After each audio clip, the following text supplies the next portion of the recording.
Cari fratelli e sorelle, buongiorno.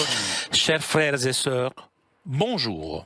La La liturgie de ce quatrième dimanche de l'Avent met l'accent sur la figure de Marie, la Vierge Mère, qui attend de donner naissance à Jésus, le Sauveur du monde.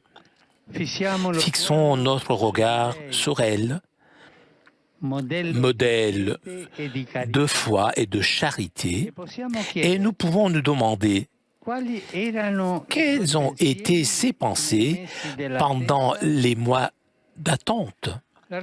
La réponse vient justement du passage évangélique d'aujourd'hui, le récit de la visite de Marie à sa parente âgée Élisabeth.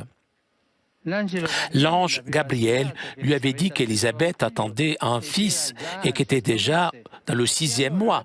Et ainsi la Vierge, qui venait de concevoir Jésus par l'œuvre de Dieu, était partie avec empressement de Nazareth en Galilée pour atteindre les montagnes de Judée et retrouver sa cousine. L'Évangile dit « Elle entra dans la maison de Zacharie et salua Élisabeth. Sûrement, elle a dû la féliciter pour sa maternité, comme à son tour a salué Marie à son tour. « Tu es bénie entre toutes les femmes et le fruit de tes entrailles est béni. » D'où m'est-il donné que la mère du Seigneur vienne jusqu'à moi et tout de suite en loue sa foi. Heureuse celle qui a cru à l'accomplissement de ce que le Seigneur lui a dit. Il est évident que le contraste est Marie qui a eu foi et Zacharie, le mari d'Élisabeth, qui n'avait pas cru et n'avait pas cru à la promesse de l'ange, il avait eu des doutes. Et donc, il resta silencieux jusqu'à la naissance de Jean. C'est un contraste. Cet épisode nous aide à lire avec une lumière toute particulière le mystère de la rencontre de l'homme avec Dieu. Rencontre qui ne se fait pas sous la bannière de prodiges étonnants, mais plutôt sous le signe de la foi et de la charité.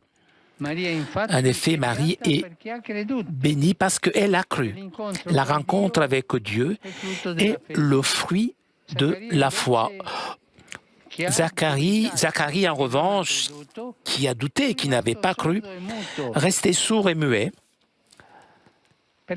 parce que pour grandir dans la foi pendant le long silence.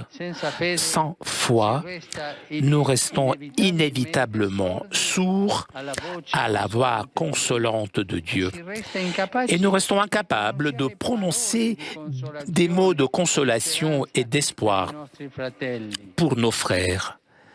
Et nous le voyons tous les jours. Les gens qui n'ont pas de foi ou qui ont une foi toute petite, lorsque doit s'approcher d'une personne qui souffre, lui dit des mots d'occasion, de circonstance, mais n'arrive pas à arriver au cœur puisqu'il n'a pas de force. Il n'a pas de force parce qu'il n'a pas de foi. Si on n'a pas de foi, les mots ne viennent pas, qui touchent le cœur d'autrui. La foi, à son tour, se nourrit dans la charité. L'évangéliste nous dit que Marie se mit en route avec empressement, pas dans l'anxiété, mais rapidement, mais en paix. Elle s'est levée en geste plein d'attention. Elle aurait pu rester à la maison pour préparer la naissance de son fils. Au lieu de cela, il se soucie d'abord des autres que d'elle-même, démontrant ainsi qu'elle est déjà une disciple de ce Seigneur qu'elle porte en son sein.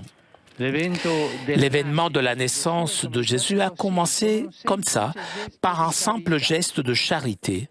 D'ailleurs, la charité authentique est toujours le fruit de l'amour de Jésus. L'évangile de la visite de Marie à Élisabeth que nous avons entendu aujourd'hui lors de la messe nous prépare à bien vivre Noël. Nous communiquons le dynamisme de la foi et de la charité. Ce dynamisme est l'œuvre de l'Esprit Saint, l'Esprit d'amour qui a fécondé le ventre virginal de Marie et qui l'a exhorté à aller au service de sa parente âgée, un dynamisme plein de joie, comme nous le voyons dans la rencontre entre les deux mères, qui est un hymne de joie et d'exultation dans le Seigneur, qui fait de grandes choses avec les petits qui lui font confiance. Que la Vierge Marie nous obtienne la grâce de vivre un Noël extraverti, mais pas dispersé, extraverti. Au centre, il ne doit pas y être notre moi, mais le toi de Jésus et le toi de nos frères, particulièrement ceux qui ont le plus besoin d'aide. Alors, nous laisserons la place à l'amour qui, même aujourd'hui, veut devenir chair et venir vivre parmi nous. Je vous salue vous tous, fidèles de Rome et pèlerins d'Italie et de différents pays. Après-demain, ce sera Noël. Et mes pensées s'adresseront particulièrement aux familles qui, ce jour-ci, se réuniront. Ceux qui vivent loin de leurs parents partent et rentrent chez lui. Les frères essayent de se retrouver à Noël. C'est beau et important d'être ensemble, en famille. Mais beaucoup de personnes n'ont pas cette possibilité pour différentes raisons. Et aujourd'hui, je voudrais m'adresser d'une manière particulière à tous ceux qui sont loin de leur famille et de leur terre. Chers frères et sœurs, notre Père céleste ne vous oublie pas et ne vous abandonne pas. Si vous êtes chrétien, je vous souhaite de trouver dans l'Église une vraie famille où vous pourrez expérimenter la chaleur de l'amour fraternel.